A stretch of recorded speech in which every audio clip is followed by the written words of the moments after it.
Hey humans, it's Hannah. Welcome back to my channel, or if you're new here, I do videos on creepy and disturbing things. And today we're going back to some extreme haunted attraction theme, and we're going to talk about three of like the scariest ones in the United States. Except this time, you know, I've talked about McKinney Manor and I've talked about Blackout, and there's a lot of extreme haunts like that, which are pretty much of a fetish nature. I don't know how else to describe it. There's always a sexual undertone to them that make them like really intense, and we're not going to talk about any of those today. Those are interesting, but they're all kind of the same once you know, if you're interested in that, go watch my Blackout video. Today, I really wanted to find out if there were some haunted attractions that like actually scared the crap out of people, but that were also more intense than the normal, just like people jumping out at you from the corn attractions. So you have your basic attraction. This is like the very, very vanilla attraction, I guess you could say, where you just walk through a corn maze or you walk through a haunted house and there's actors, they can't touch you. There's bloody props and stuff like that. And you have to go through weird spaces and there's smoke and strobe lights and stuff like that. And it's like scary, but you know that you're safe and it's very controlled. You know the actors won't even touch you, so it's all good there. And then, like I said, there's like the super duper extreme, like Blackout, where it's just like torture, like legal torture, you know, basically, which is fine if everybody's consenting. But then there's like this right below that, which I think is just as scary, but it doesn't have that undertone to it. So this, it's more intense where the actors can touch you, it's more interactive, there's gonna be scarier themes in it, but again, it's in a pretty controlled environment. So let's get right into it. We're talking about three different ones today, and they're all very different from each other. So I'm excited, I wanna go to all of them. So the first one is Field of Screams, specifically their Den of Darkness attraction. The Den of Darkness is located in Mountville, Pennsylvania, and so Field of Screams actually has quite a few haunted attractions. They have the Haunted Hayride, Frightened Mirror Asylum, Nocturnal Wasteland, and then the most popular and by far the scariest, according to most people, the Den of Darkness. Many of the testimonials I found online said that this was actually the scariest haunted attraction they've ever been through. Even really seasoned haunted attraction people who go to these all the time said that they were legitimately scared in this one. So the story goes, a 3-story barn was built in the 1800s and was converted into a farmhouse. The rture family first lived there and tortured and killed anyone who approached their land. It was then renovated into the Garden Hotel after the family died, and the murders continued at very alarming rates. Guests would check into the hotel, but few would check out. The hotel staff would torture and eventually kill most of their guests.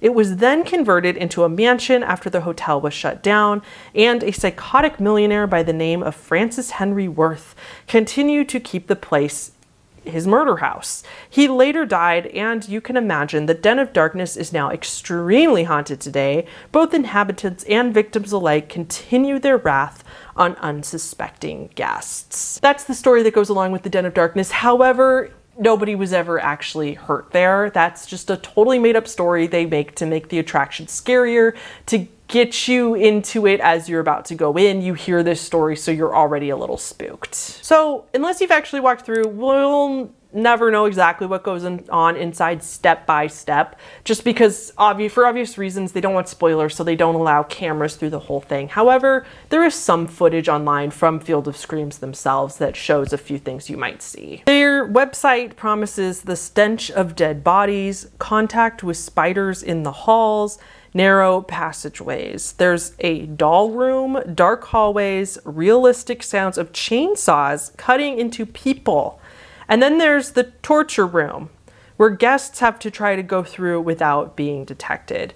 I think that one sounds the scariest. It's basically a room in there that apparently you have to try to get through without the actors seeing you, is kind of like the goal, is to not let them get you, which I think if they could touch you, that's really scary. And from reading testimonials on Reddit and reviews and stuff like that, people can attest to this. Yes, the actors can touch you as much as they want. On one section of the hunt, you're gonna have to be on your hands and knees to crawl through something. So for claustrophobia people, this probably isn't the best one for you. There's a lot of super tight spaces, and then there's a section that's like a maze.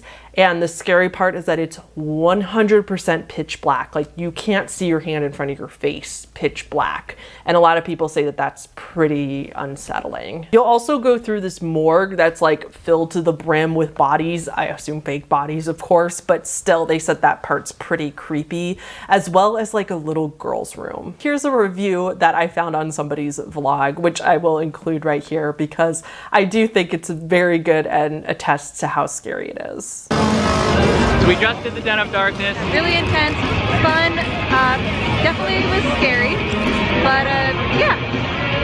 I enjoyed it. And as far as how it compared to what I experienced in March, there's a lot more production value in that house than was here in March. There's a wall of dead bodies that kind of moves like the Necronomicon, but like sewn into a wall. Mid-sized animatronics that are pretty impressive. There's like a corpse that pops out of the wall, a spider that jumps out at you. For those with claustrophobia, this house is going to be a little bit intense. The crawl space is very tight. You got to crawl through the literal ceiling of the house. It's a really fun experience if you can take it. Just know that it's very hot and very sweaty in there too. Yeah, it was a little hot. Okay, this one might be my favorite of all time that I probably would be too chicken to do, but I kind of want to do it. And this is Heretic House, The Cabin. This one is located in Los Angeles, California.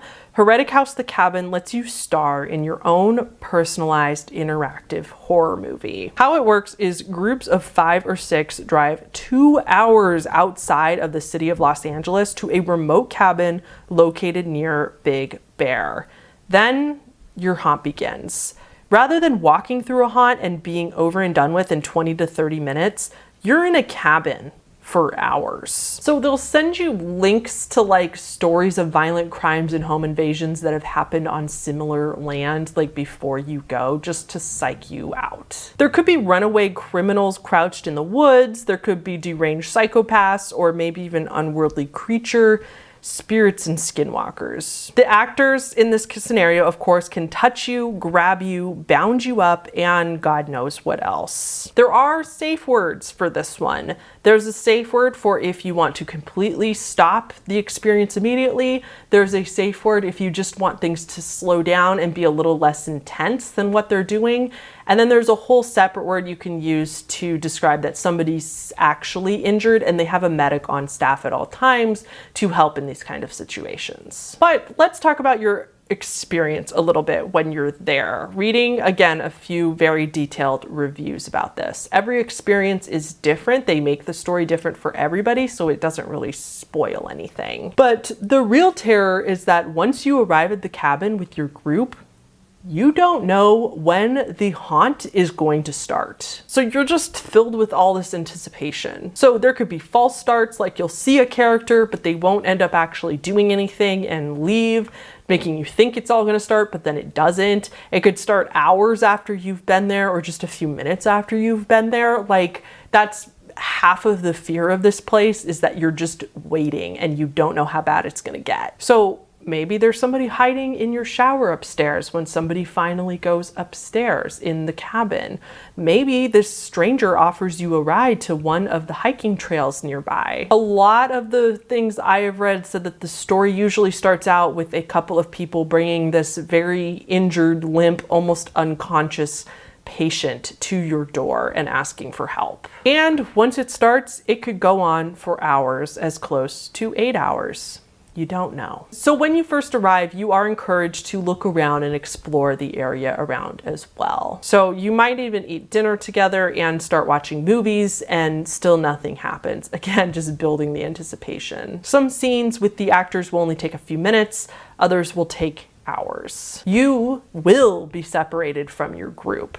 This allows you to you'll have one-on-one scenes with some of the actors, or maybe 2-on-2 if you're lucky, basically. But you will be separated from your group for like hours on end, which that That would freak me out personally. So you may go on a drive with them, you may be taken out into the woods, or maybe you'll have to go to a whole different location, or it'll take place in the house. And it's more interactive than that. They will hurt you, basically. They will grab you, be rough with you, tie you up, throw you on a bed, you know. I think one person said that they had been like almost drowned, like they weren't actually, of course, in danger, but they were like, they got their head held underwater for an uncomfortable amount of time. Things like that. And then there's also this voyeuristic part where when you are in a group together, like you'll see your friends get tormented, which is like you're watching them in that pain, or you're watching what might happen to you soon if they're doing it to everybody. Your clothes could get cut up. They likely will get at least damaged or cut up. And then the other thing I've heard is that they have like fake firearms and they'll like shoot rubber bullets at you. I think this would be quite the experience. I think the psychological torment is even worse than the physical torment. Personally, I think it would be interesting to do something like this if you had like a serial killer or something after you all, and you know, died one by one, but didn't actually die, but he like kind of a weird game of tag, I guess you could say. The other thing, people that have gone through this have said that they have, you know, been separated from their groups for hours, and they do almost forget that it's a simulation, and they will feel like genuine relief when they are connected with their group again. So the downside to this one is that I'm not sure if it's going on. I can't find the website. I think Hederick House, their other attractions are, but I cannot find any proof that they're still doing this one. They were doing it just a few years ago, so maybe it got shut down for COVID. Hopefully they'll bring it back. Last, we are going to talk about the Pennhurst Asylum. Located in Spring City, Pennsylvania, there's this infamous Pennhurst Asylum. Pennhurst State School was an asylum built in 1908. And of course, back then, people would send a wide variety of other people there. Those with mental illnesses, but also just those with disabilities. Like a wide spectrum of people ended up in asylums. The abuse started almost immediately. Children were neglected. No one was bathed properly or frequently, often, you know, sitting in their own feces. Patients were chained to their beds, trapped in metal cribs, and if somebody bit another patient or staff member, they were given a punishment and a warning. But if they bit somebody again, they were taken to the tunnels beneath the hospital where a dentist would pull out all of their teeth. Patients were sexually assaulted, physically abused, and many died in the hospital because of it. The conditions were so appalling, and some of the visiting family members were shocked at the conditions their loved ones were staying in, but all they could do was pull them out, and there was little else they could do to help the other patients. Society didn't notice. Finally, the asylum was shut down in 1987. And that's not just a story to hype up the attraction, that's a true story. That asylum is real. It's supposedly actually haunted because so many patients that were tormented died there. And that entire story is 100% real. Not to mention, I didn't even include some of the other details. If you go read about it, if you want to, it was worse than that. The conditions they were in were just out of a horror movie, absolutely appalling. But now, because it's known for being so haunted, they now have it open for ghost tours where people can actually go. There's no people jumping out at you, but you can spend about $100 per person to stay there overnight and do your own investigation. It's become so widely known. Ghost Adventures has investigated there. BuzzFeed Unsolved Supernatural has gone there to investigate, and regular people now can bring either their own stuff or use their ghost hunting stuff and stay there overnight to see if they can get any evidence of ghosts. You get access to all the floors of the Mayflower Hall and all the underground tunnels of Philadelphia, Devon, and Rockwell. So you get there by 7 p.m. and then you get a tour of the campus as well as like a history lesson about the asylum, you know, the true story we kind of just went over, from one of Pennhurst's paranormal experts. So then after dark, everybody gets broken up into groups and you get to go explore the house overnight, you know, and go wherever you'd like, have free reign of the house. According to their website, the hunt goes from 7 p.m. to 1 a.m. which is kind of a bummer because when I was reading all the reviews on TripAdvisor from people that went a couple years ago, it actually went until 3 a.m. And it used to go even later than that, I think. So I think a lot of people are really bummed that they don't get to stay like in the wee hours of the morning and just like kind of past midnight. I think people think a lot more activity starts at like 3 a.m., you know, the witching hour. And so I think I don't think it's quite as popular as it used to be, but you can still go till 1 a.m. if you want to. However, you can see from the footage that this place is no joke. It's a legitimately abandoned, old, creepy looking asylum. And if I did believe in ghosts, this is definitely where I think they would be. They keep you in the dark. Obviously, you can't turn on the lights or anything like that in the middle of the night. So you're just wandering around with this group of people like in pitch black, like looking and experiencing ghosts. People that have gone said that it's legitimately scary. They also do have regular haunted attractions there that are also pretty scary, I've heard, but they have actual actors and stuff jumping out. They're more of the traditional attractions. So you can go to Penhurst Asylum, the morgue, or the tunnels. One review said that if you pay for a high intensity ticket, quote unquote, you get this glow stick necklace. And if you wear the glow stick necklace, then that tells the actors that you've consented to them touching you or even grabbing you and stealing you away from your group. And this particular reviewer says that they took off their necklaces and like put them away within a few minutes of entering because it was so scary with them on. So the ghost hunt itself definitely seems very intriguing. And from things that I've read, people get legitimately freaked out when there's no actors because it's not as controlled of an environment. And especially if you do believe in ghosts and you're down there thinking you're with hundreds of ghosts,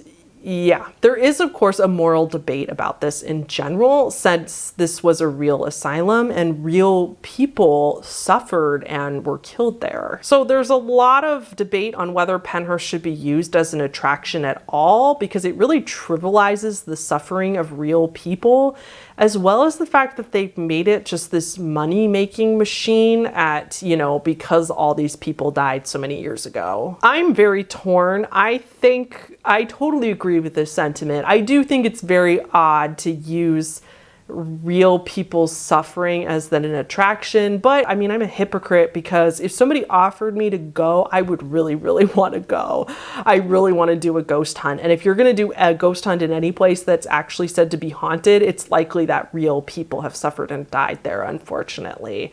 So I am very torn. I think it would be better if it was just the haunted hunt and they didn't have the other like attractions right there too.